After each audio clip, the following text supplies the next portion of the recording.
We're getting ready here for LCJ Live Oscar Edition, Kung Fu Panda 4 Edition. This is the clash of the headlines. There's so many headlines this morning. It's nuts. Kung Fu Panda box office, Oscar predictions, new Mario movie. Is the holdover screenplay actually an original screenplay? There's a lot to talk about today. We'll get into all of that. As always, send in your questions, your comments. If you're live, watching here now on YouTube Live, or if you're watching the replay, thank you. Happy Oscar Day. I had a great time yesterday. Here's another headline. I moderated and hosted an event celebrating the life and career of Oscar-winning actress Maureen Stapleton. Her family was there. I got to hold her 1982 Best Supporting Actress Oscar for Reds. She had 9 minutes of screen time. It's one of the shortest amounts of screen time ever for an Oscar-winning acting performance. I got to hold that Oscar yesterday. Wow. Being a part of that was awesome. Being a part of that event, talking with her family, talking with the other people involved. We showed this audience a great presentation of the life and career of Maureen Stapleton. I loved being a part of it, and I thank all of them and the organizers of the event so much. Had a great time. Happy Oscar Day. It was a great way to get Oscar weekend going, to celebrate an Oscar winner. Reds, what an iconic film. And Maureen Stapleton's performance is a powerhouse performance in that movie, alongside Warren Beatty, Diane Keaton, a movie that did pretty well at the Oscars 42 years ago. And now we've got tonight's Academy Awards, which is probably going to be a fun show. Could be a wild show. Anything can happen. That slap was just a couple years ago. We had Envelope Gate. What could happen tonight? Surprise winners. Is America Ferrera going to win Best Supporting Actress over Da'Vine Joy Randolph? Is Ryan Gosling going to win Best Supporting Actor over Robert Downey Jr.? What about Sandra Hüller or Annette Bening for Best Actress over Lily Gladstone and Emma Stone? And could Paul Giamatti pull off the surprise at this point over Cillian Murphy? Or what about 12-time nominee Bradley Cooper? Wow, it is interesting that the Oscar voting has been set in stone now for 12 days. The Oscar voting ended 12 days ago. So I think a lot of people are starting to second guess. Oh, it's been 12 days since the voting ended. What happened? But you got to look at what happened during that 5-6 day voting period and how people felt. Is Greta Gerwig going to be up on stage winning adapted screenplay with Noah Baumbach, even though she cannot win Best Director?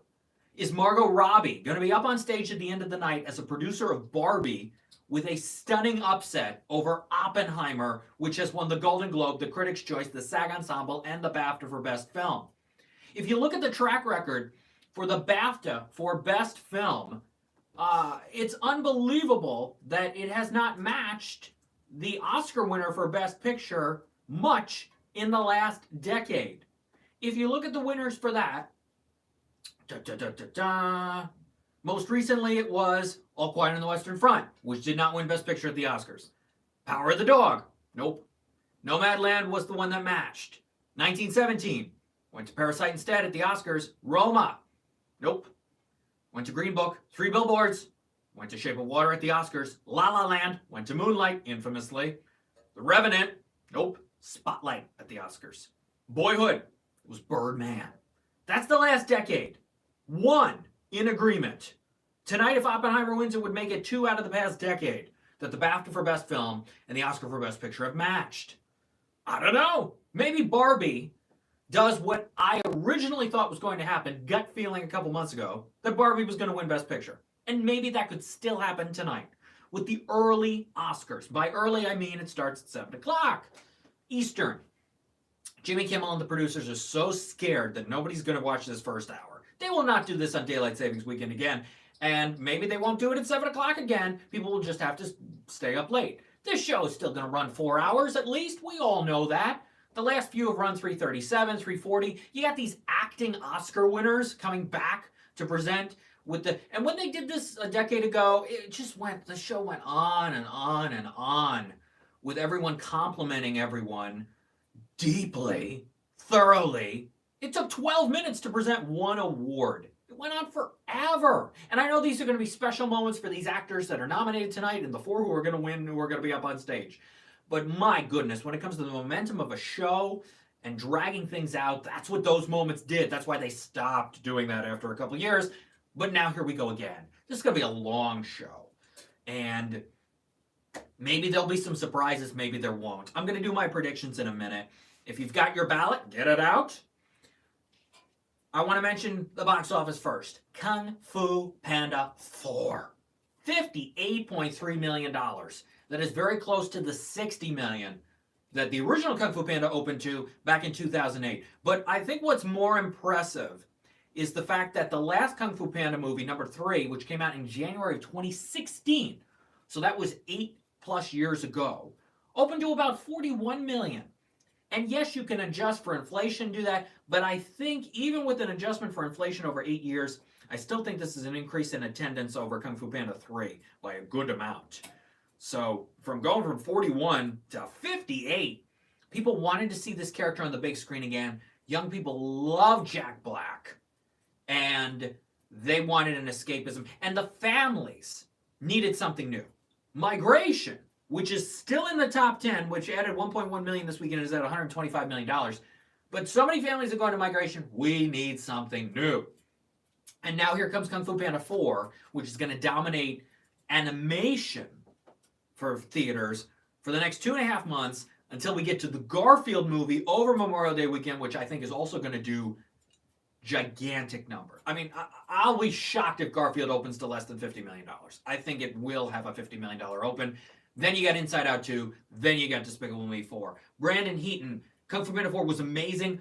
Also, there's going to be a Kung Fu Panda 5. I think there's going to be a Kung Fu Panda 5. And it's everybody was Kung Fu fighting. Kung Fu fighting. That's going to be the tagline for Kung Fu Panda 5. I personally still think that the original Kung Fu Panda is the best and was the best animated movie released in 2008 with Bolt close behind. But there's a decent amount of things that I think fans could like about Kung Fu Panda 4. From the voice work, to the visuals, to the villain and the chameleon, to Tai Lung. My favorite part of Kung Fu Panda 4? Tai Lung being in this movie and his voice, the voice work from Ian McShane, the dialogue, the way Ian McShane delivers the dialogue, the reasons why Tai Lung is in the movie, his thoughts and feelings on Po the Panda and what's going on. To me, that is the most interesting storytelling aspect and the strongest aspect as a fan of this franchise and as a fan of good storytelling. So if you're a Tai Lung fan and you're gearing up for Kung Fu Panda 4, you will not be disappointed when it comes to that. $58.3 million. Universal and DreamWorks are jumping for joy. They are probably going to greenlight Kung Fu Panda 5. Though, I think part of the reason why number 4 did so well is because it's been 8 years. It's not going to be another 8 years if Kung Fu Panda 5 is happening. Look at the big announcement today. The new Mario movie is coming in just 2 years, April of 2026. It'll be 3 years since the release of the first Mario film. No word on if this is a sequel or a spin-off. They're not going to reveal that quite yet. But Illumination and Universal putting out a new Mario Universe film in 2 years. Dune Part 2 added $46 million this weekend. It's at $157 million. That's a good second weekend. That's an Oppenheimer level second weekend. I think it's very close to what Oppenheimer did weekend number 2. The total might be a little lower. I'd have to check that. But that is a good second weekend for Dune Part 2. And I think even with Ghostbusters in a couple weeks and Godzilla and Kong, I think Dune Part 2 is still going to bring in audiences, absolutely getting over 200, and we'll see if it can get to $250 million domestically. Oppenheimer totaled 329. It might be tough to get there, but 250 I think is the goal right now. We'll see what happens. A couple other new movies opened this weekend. Imaginary, Blumhouse horror movie, got to double digits, 10 million. Not bad. Lionsgate and Blumhouse. Also, Cabrini, a film that I liked. I saw it back in January, but not the impact of Sound of Freedom in terms of this box office. 7.6 million. A little lower. The early estimates were pointing this towards 9 million. 7.6 is a little low. Maybe it'll do better today than Angel Studios expected. This is not the phenomenon of Sound of Freedom, but it's a strong film. I like the performances. I like the vision, the direction, and I recommend it. I recommend you go see Cabrini. Cabrini is good. Dune Part 2 is great. Kung Fu Panda 4 is good. Bob Marley One Love is good. That added 4.1 million this weekend. It's at 89.3. Maybe Paramount tries to get this to 100, but it's going to be tough. Definitely over 90. Maybe makes a run at $95 million. Ordinary Angels is another movie I recommend you go see. It added 2 million this weekend for Lionsgate.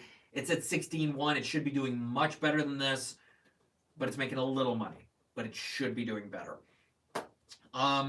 What is next? Madam Web added 1.1 million. It's at 42.6, the huge flop of the year.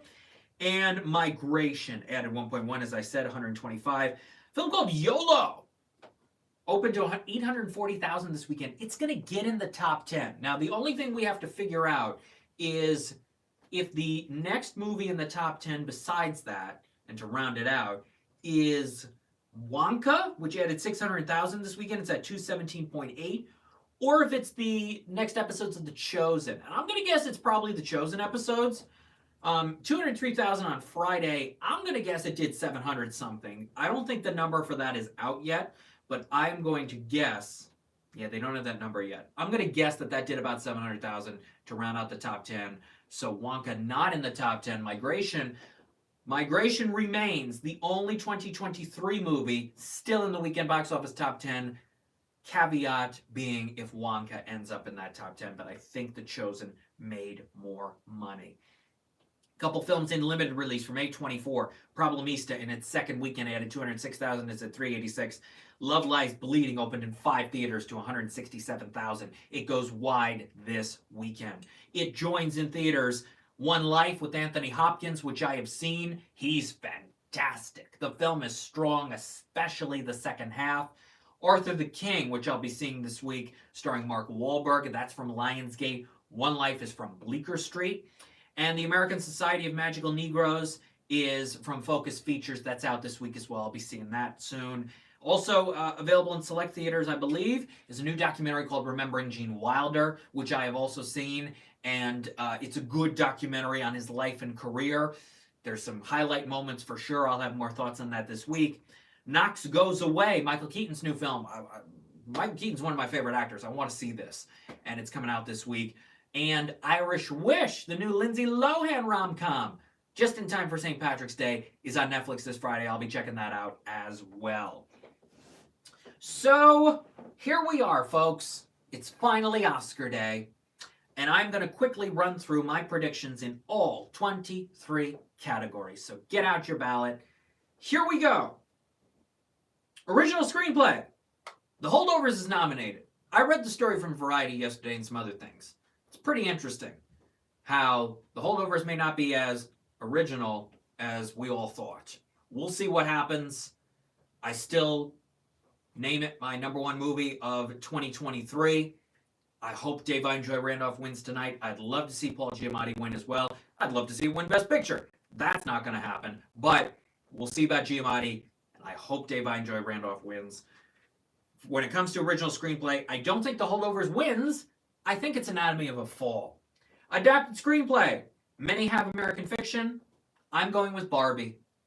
Visual effects. The Creator. Watch out, though, for Godzilla -1. That would be an awesome win. Sound.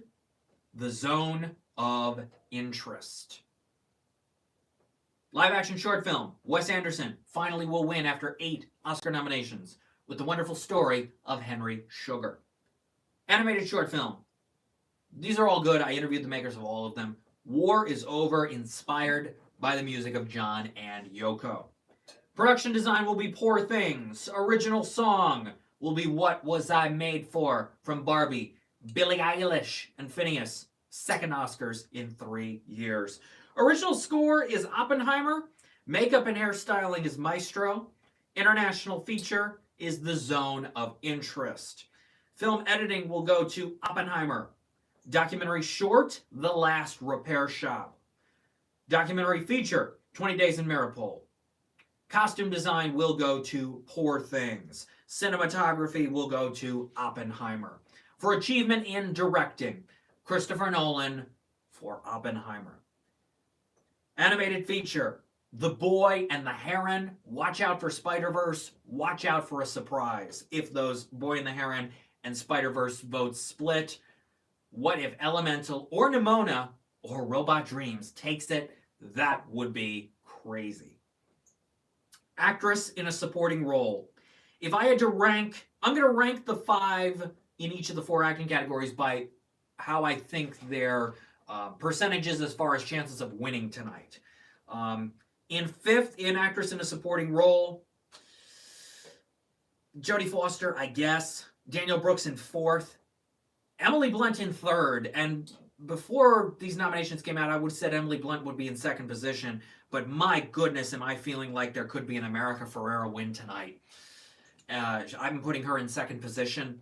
And Da'Vine Joy Randolph is my prediction for who will win in supporting actress. For actress in a leading role, in 5th position, I would say Carey Mulligan for Maestro. In 4th, I would go with Annette Bening for Nyad, her 5th nomination, the Career Achievement Buzz. I think that gives her the edge over Carey Mulligan. 3rd position, I have Sandra Huller. 2nd position is Emma Stone, and my prediction for the winner is Lily Gladstone for Killers of the Flower Moon. Actor in a supporting role. 5th position, I would go with Mark Ruffalo. Though he's been nominated in this category now 4 times, I think he's the distant 5th here. In 4th position, I have Sterling K. Brown for American Fiction. People love him. He's a great actor. This Is Us. 3rd position, I would go with Robert De Niro. He hasn't won in 4 decades, and I don't think he's the upset. The upset is Ryan Gosling, who I have in 2nd position, but in other years I would see De Niro as the surprise. And then my prediction is Robert Downey Jr. to win. Actor in a leading role. 5th position. This is tough. Maybe Coleman Domingo or Bradley Cooper. You could see them in 4th or 5th position.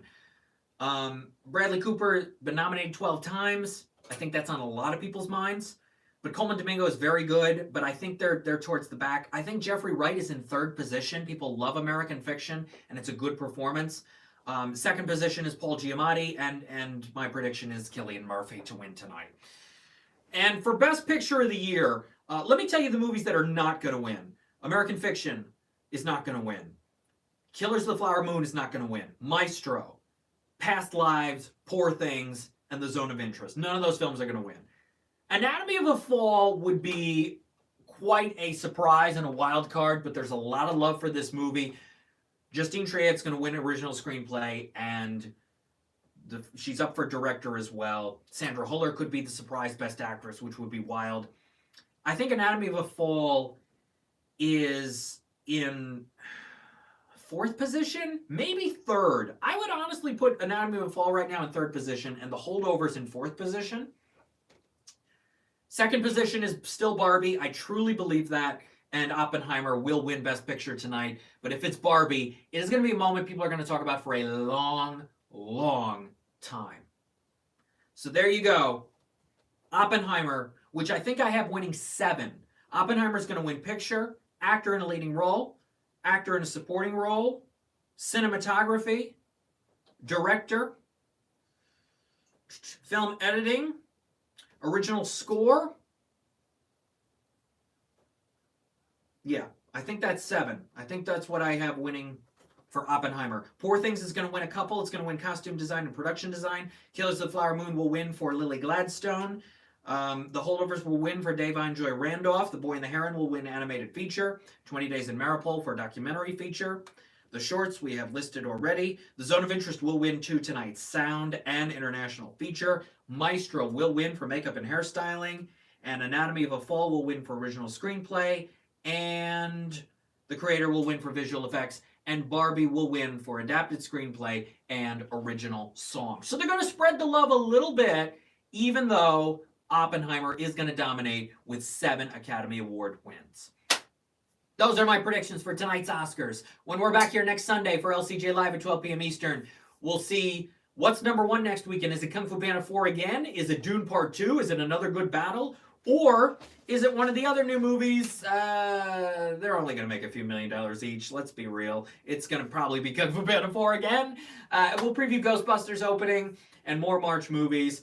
And we'll share some analysis on the Oscars. Even though it'll be about a week old, we'll see if people are still talking about it.